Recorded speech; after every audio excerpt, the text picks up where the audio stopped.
Before starting the teardown, gather the following tools. You'll need some sockets 2 1/8 inch, 19 millimeter, 17 millimeter, 12 millimeter. You also need the ratchets and an air gun in order to use these sockets. Open box wrenches in 10 millimeter, 12 millimeter, 17 millimeter, 21 millimeter, 23 millimeter. Also a 19 millimeter would be handy, and an 8 millimeter stud puller. Also a pilot bearing puller, alignment dowel pin puller, and a very healthy rubber dead blow hammer. Some small screwdrivers and putty knives can be very useful for removing gaskets, small parts, and for cleaning.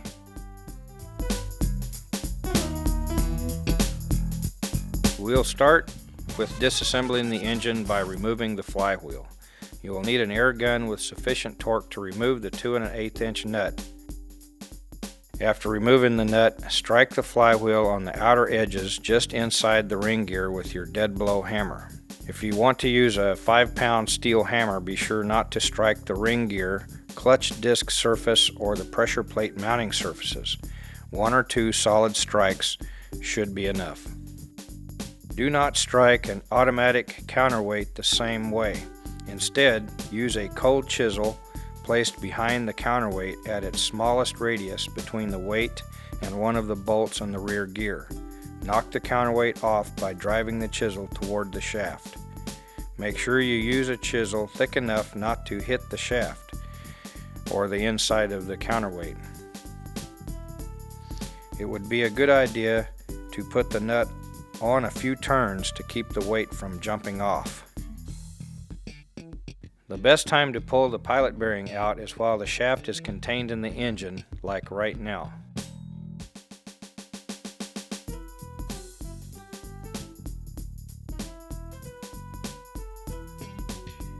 We then rotate the engine to begin working on the front, removing the main hub bolt with a 19 millimeter socket.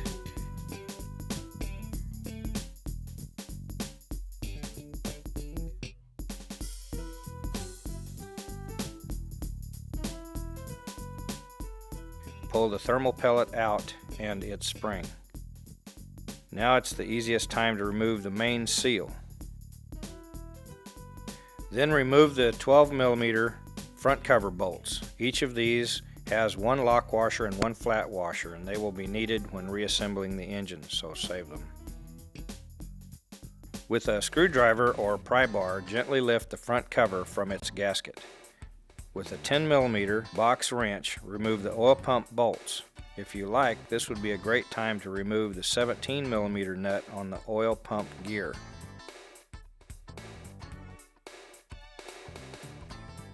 Remove the timing gear and lift off the oil pump and its chain and gears. Then remove the front counterweight. Remove the 12 millimeter gear bolts.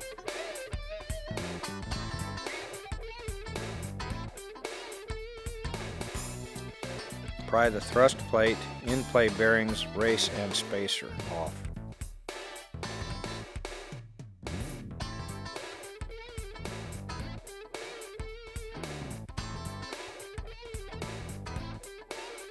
Put one of the front gear bolts back in to hold the gear in place. Then remove your water pump studs with the stud puller.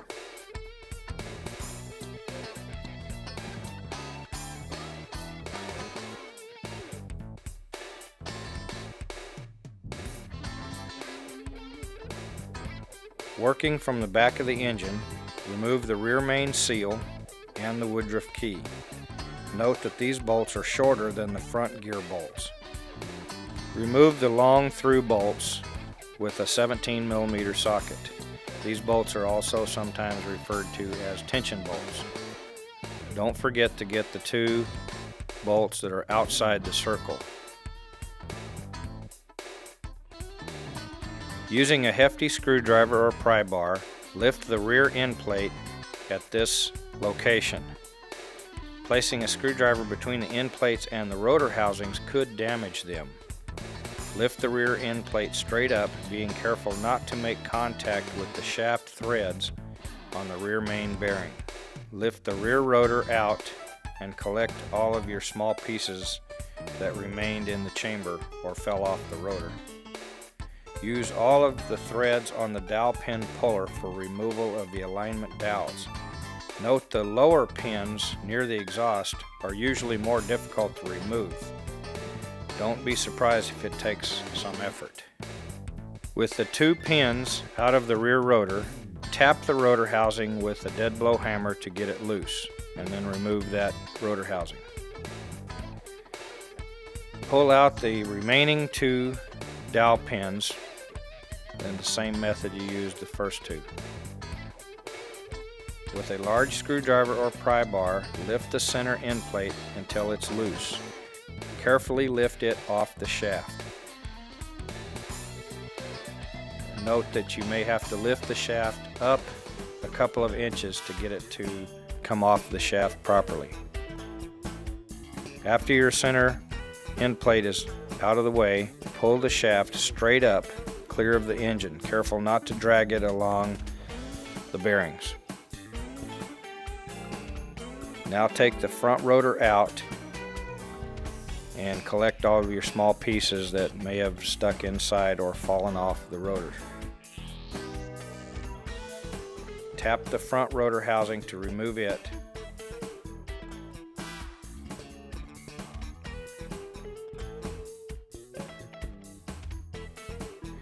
And then take out the front gear.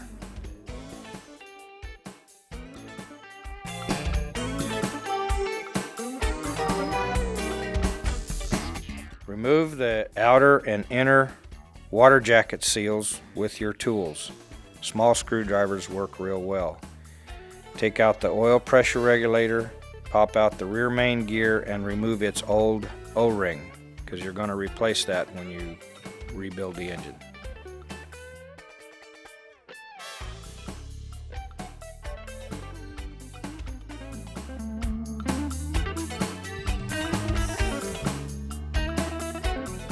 When picking apart the rotors and their seals, don't worry about tracking the location of each part. Most of the seals are very similar in size and may need to be replaced anyway. Use caution when handling these parts. They are very sharp and may cut you. Be sure to get the springs and all of the carbon out from under the side seals. A local auto repair shop may allow you to clean parts with their solvents. You may also purchase cleaners from an auto repair or auto parts store.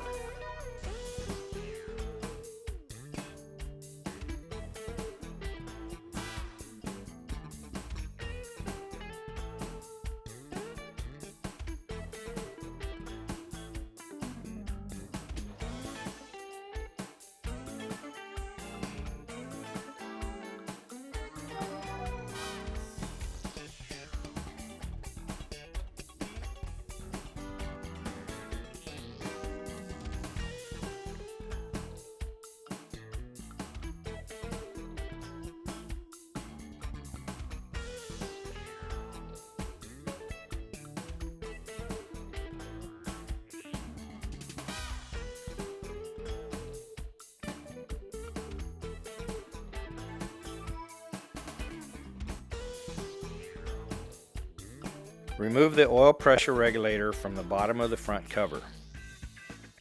Be sure to keep the spring and the plunger that came out.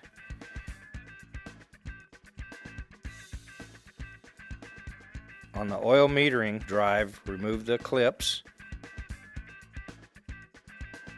the pin, and the gear from the shaft. Then push the shaft straight out of the cover.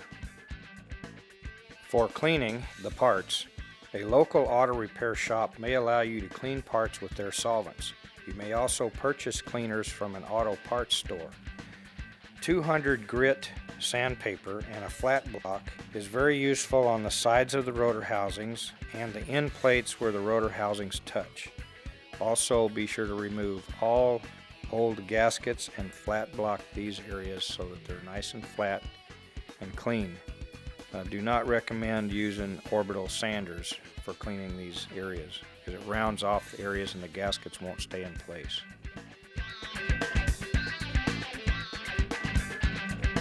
Before you start the assembly, lay out all of your clean parts. There are 4 different oil ring springs in each engine. This one is the front-facing outer spring, which means it goes on the front face of both rotors. This one is a rear-facing outer spring and may have a blue paint mark on it. This is a front-facing inner spring with a white mark. This is a rear-facing inner spring with a blue mark. The colors on used springs may not be visible. Each oil ring spring has a round and square tab on its ends. The square tab locks into a square opening on the bottom of the oil rings. The round tab locks into round holes on the rotors. These are designed to keep the oil rings from spinning in the rotor. Here are your 4 cleaned outer oil rings and your 4 inner oil rings. At Atkins Rotary, we manufacture our heat-treated apex seals out of a material that is malleable enough to seat rapidly and work hardens without becoming brittle. This will allow better compression, better mileage, and more power. Here is a set of Atkins 2mm 2-piece apex seals with short and long Mazda apex springs. Unlike other aftermarket apex seals, ours are precision machined so that the tips are interchangeable. You will need 12 side seals and 12 side seal springs. You will also need 4 outer oil ring inserts and 4 inner oil ring inserts. We make these inserts out of Viton because they can handle a lot more heat than silicone. We've been using the Viton oil ring inserts for over 20 years in all kinds of applications. These are cleaned stock Mazda corner seals. Be sure to clean all the carbon out of the round hole in the center. This is what the cleaned corner seal with a new insert should look like. Here we have 12 stock wire corner seal springs, but we often use these 12 corner seal springs because they are stronger for high performance applications, especially where there's a lot of boost involved. These are the 12 rubber corner seal inserts. Another upgrade to the corner seals are these Atkins designed 2mm solids that don't need the inserts that often burn out under boost or nitrous applications.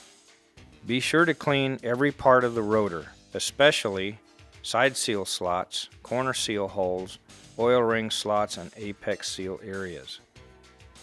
Install the oil ring inserts into the oil rings. Use a screwdriver to straighten the seal. Sometimes you can use your fingernail too. This will ease the installation into the rotor. It is important not to use a sharp object because it may cut the seal, causing an oil leak. With the rotor on the left gear up and the rotor on the right gear down, we are now going to install all the forward-facing oil control rings and springs. You will now pick up your white oil ring springs and with the round tip on the right hand side, place the round tip into one of the little holes in the rotor. With the outer ring spring, place the ring opening as far away from the inner ring opening as possible, making sure the round tab is placed into its hole. Liberal amounts of petroleum jelly on the inside and outside of the oil ring will make the job easier. Each oil ring has 2 of these square depressions, which will be placed on the square tab facing up on its opposing spring.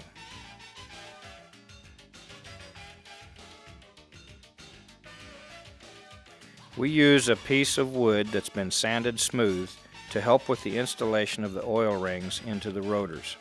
At this point, keep on pushing down carefully on the ring, walking around the ring until you feel it seat.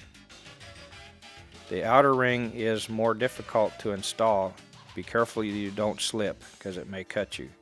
Install both rings in both forward faces of the rotors.